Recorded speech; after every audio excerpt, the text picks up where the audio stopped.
What is happening in the world of RxDC and what do your employers need to know? We'll find out on this episode of ShiftShapers. Change either energizes or paralyzes. The choice is yours. This is the ShiftShapers podcast, bringing the employee benefits industry interviews with individuals and companies who are shaping the industry's shifts. And now, here's your host, David Saltzman. And to help us answer that question, I've invited my buddy David Mordo, who is the Senior Compliance Officer at MZQ Consulting and an all-around smart guy, to help answer some of these questions. Welcome, Dave. Well, thank you, David. Nice to be back with you. I was with you a couple of years ago, and it's nice to be back on ShiftShapers. So thanks for having me. Always a pleasure. So let's level set for the audience. What is RxDC? So listen, David, we live now in a world of absolute transparency where in the healthcare arena, we have all the stakeholders deciding, let's be transparent and show all of our information to employers and everybody else.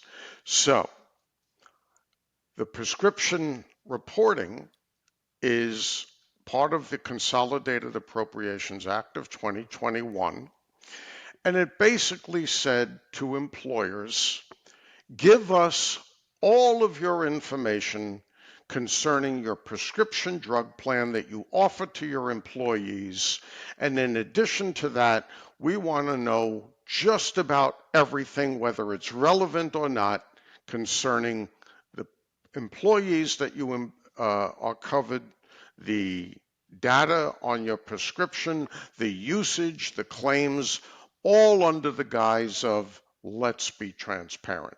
So if health insurers and hospitals and doctors and brokers have to be transparent, employers do too. So one facet of that is the prescriptions, because as you know, the prescription drug issue in our country is in a crisis situation as far as access, as far as usage, and as far as price. So let's be transparent about it. So the government, in their infinite wisdom, has said, employers, do some more reports for us. How many pieces of reporting are there? Because they're actually numbered this time, right? Oh, there is a whole spreadsheet. There's a whole college term paper and thesis about the reporting that we have to go through. There's reporting as to employees. There's data that's required as far as monthly premium that's devoted to the health plan. There's data about claim usage. So there is at least 3 distinct parts of the reporting that have to be done, all correlated under this prescription reporting umbrella. So is this an annual thing that employers have to do? And if so, when are the reports due this year? It is. So it started a few years back. The first reporting was, I believe, in June of 2023, but that was for years 2021 and 2022, because we sort of had a grace period based on the Consolidated Appropriations Act. This year, the reporting for 2024 is going to happen on June 3rd. Normally it would be June 1st, but this year that falls out on a Saturday. So the extension will be June 3rd, which is a Monday of 2024. That is the deadline for reports to be into CMS. So before we get into a little more detail about what is in the reports and how to calculate them, et cetera, once these reports are done, how do they get to the government? So the government has set up what is called the Health Insurance Oversight System, HIOS, and everything will be done electronically for the most part. I don't know, I don't recall if they have the option to do it manually or via paper. I don't think so. I think you have to register for this oversight system, and the data is sent by well, depending on the type of plan, one of the stakeholders, whether it be the employer, the PBM, the insurance carrier, to this electronic website. What are the penalties if an employer doesn't comply? Let's get all the nitty-gritty out of the way first. Yeah, penalties are an interesting thing. They're a threat, but unless the threat is carried out, it's not much of a penalty. There are no actual penalties associated with non-compliance of the prescription reporting. There's no crafted, here is what's going to happen if you specifically do not report this.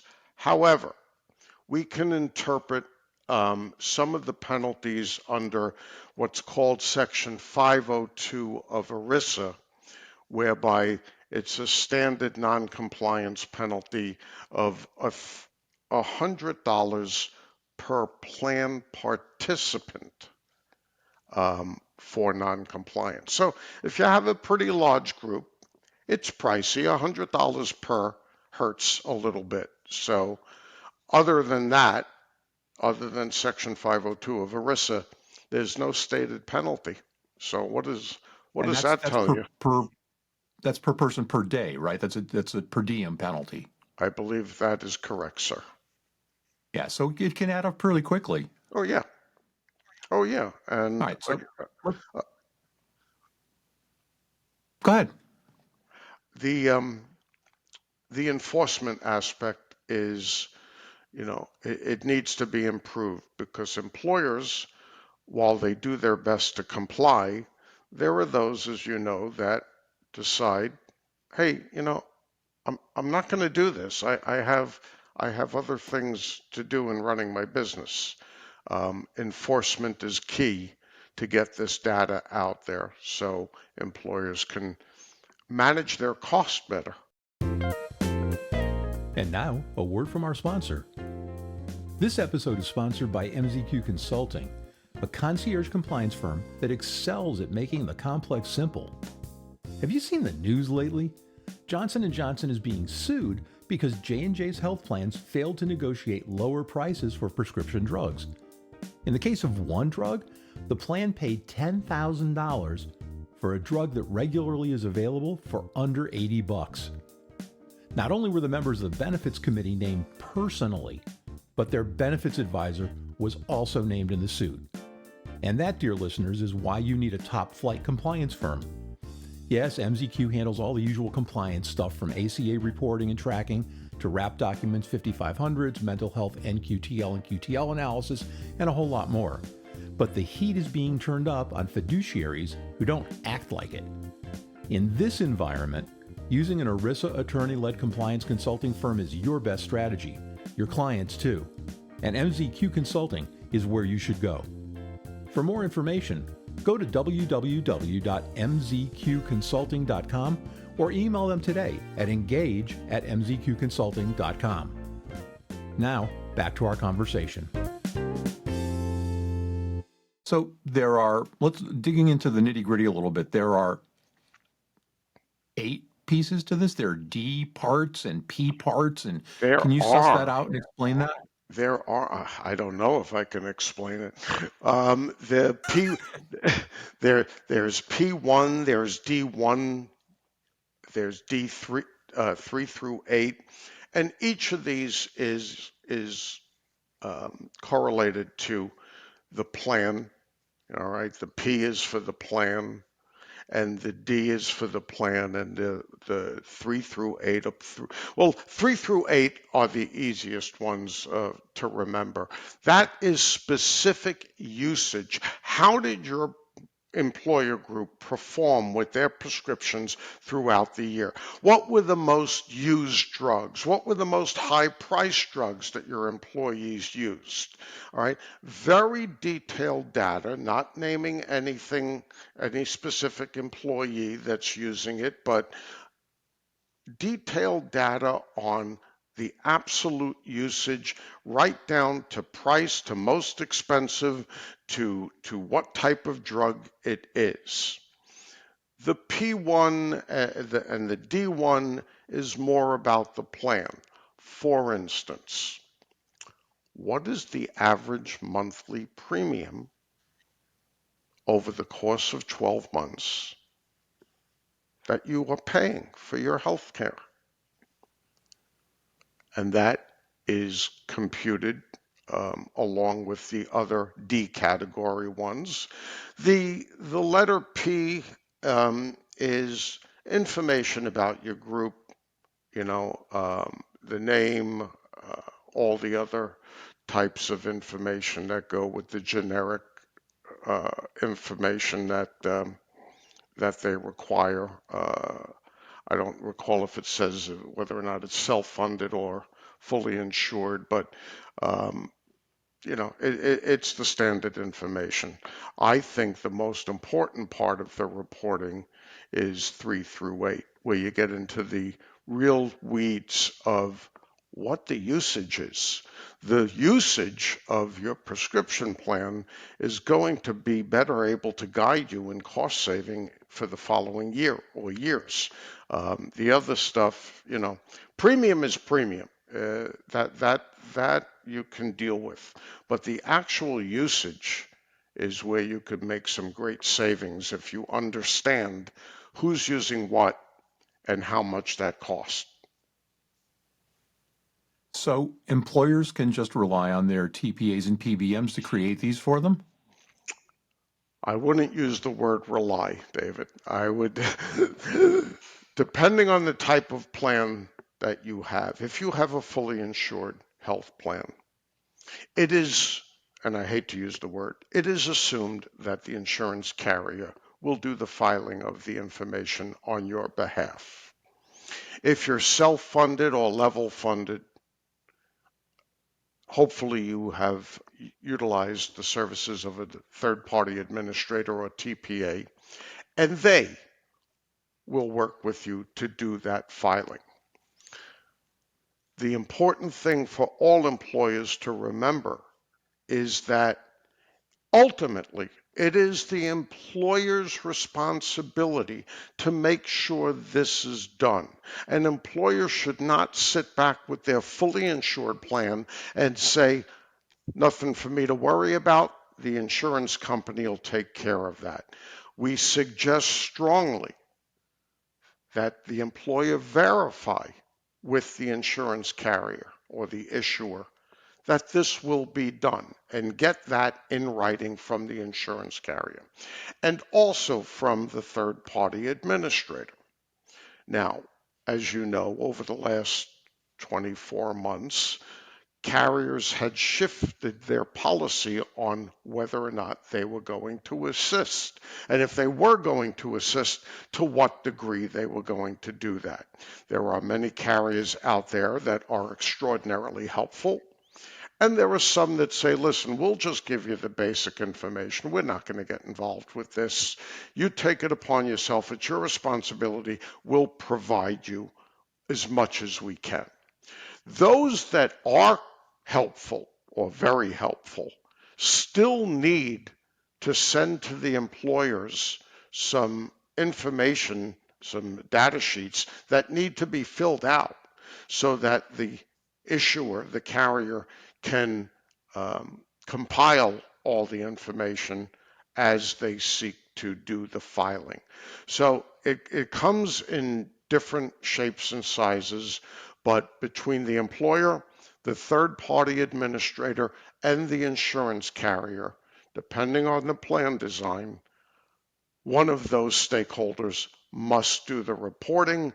Again, the overarching responsibility absolutely lies in the hand of the employer. Well, I'm concerned then about a couple of things. I mean, over the last 3 years, we've seen self-insured groups in particular be utilized for groups that are far smaller than they were in the past. And those smaller groups may not have the kind of onboard talent to help calculate this.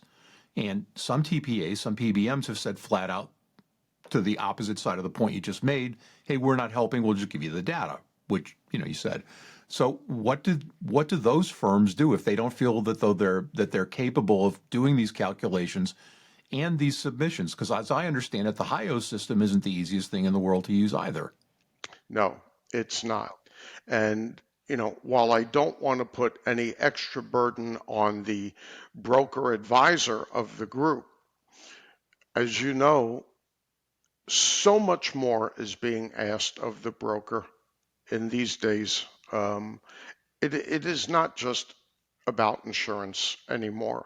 The broker has the responsibility of almost being everything about everything to the employer client. And I'm not saying that a broker or a big agency or even a mid-size agency should take responsibility for doing the reporting on behalf of their client, but they need to go shopping. If it's a self-funded or in some cases a level-funded plan, on behalf of their employer, they need to find a vendor who will do the data collection and reporting. The employee, your manufacturers, your blue collar industries, and even your white collar industries do not know what to do. They're not equipped to handle the reporting, even if they have a wonderful HR department or wonderful compliance department. It is incumbent upon the broker, in my opinion, to help find a suitable vendor to do the reporting. The information that we get from the PBMs and the insurance carriers are vital. They need that information, and a vendor can help move that along and get the data in a timely fashion. But everybody has to work together here. Everybody has a little bit of a job, from the employer to the broker to the TPA to the carrier to the PBM. They're all intertwined, and in order to submit a proper, accurate report, everybody ideally has to work together. So let's explore that a little bit. If you're a broker and you're going out in the marketplace and you're looking for help for your clients doing this, what are the kinds of questions you need to ask of the people that you're interviewing, and what do you need to know? Well, look, you obviously as a broker, you have to have a basic understanding of the reporting itself. You have to know the pieces. You have to find a vendor that obviously is going to be reasonably priced. You have to make sure that they will deliver a contract that can be reviewed by the employer's legal counsel, by the broker if they feel adept enough to read a contract and point out what the TPA or what the vendor will or will not provide. You have to make sure that the information will be delivered in a timely fashion. You have to get, quite frankly, business associate agreements in place for the purposes of HIPAA. That's a little bit of a peripheral issue, but nonetheless important. We're talking about medications that employees take, and there's certain proprietary and protected information there. But you have to do your due diligence in shopping for a vendor that has experience. How many of these have you done in 2023? How many did you do for plan years 2021 and 2022? Yeah, you're vetting the vendor like you would anything else, and they have to be proficient, they have to be timely, they have to be reasonably priced, and they have to have a relationship with the PBM and or the carrier that will let them get the data relatively quickly. This episode is going to air early in May. Is there time to waste, or do brokers and clients and plans need to kind of start the engines? The engine should have been turned on already. Now we're at the point where we should be revving them up a little bit. You need to start, the insurance carriers have done a reasonably good job. Those that are cooperative have done a reasonably good job in getting the information that they need out to their employer groups already. I would hope that the TPAs have done the same. I think in the next 5 to 10 days, we now have to put the engine in drive and move. You and I both know that a bunch of submissions will be done on, May 31st, the Friday before, unfortunately. But before you blink, David, June 3rd will be upon us. And we are, as you say, airing in the middle of May or early May. There's no more time to waste, because you think you have a complete report, and it should be reviewed by somebody before you submit. And inevitably, there's a piece or two that's missing, or somebody has a question, or maybe somebody has a different interpretation, depending on who in your organization is going to look at it. So, yes, we should be putting the engine in drive very soon to start submitting these reports. And that's a great place to end our conversation for today. Come back next week. We're going to be talking to Dave some more. He's graciously told us that he will stick around for another session. We're going to talk about a broad range of legislative and regulatory things, and things that, as advisors, you need to know are out there in the wind and you need to be aware of. But for the moment, Dave Mordo, Senior Compliance Officer at MZQ. Dave, thanks for sharing your expertise with us. Thank you, sir. Shout out to the crew at Grand River Agency for their awesome post-production. This ShiftShapers podcast is copyrighted content and may not be reproduced in whole or in part without the express written permission of ShiftShapers Solutions, LLC. Copyright 2024.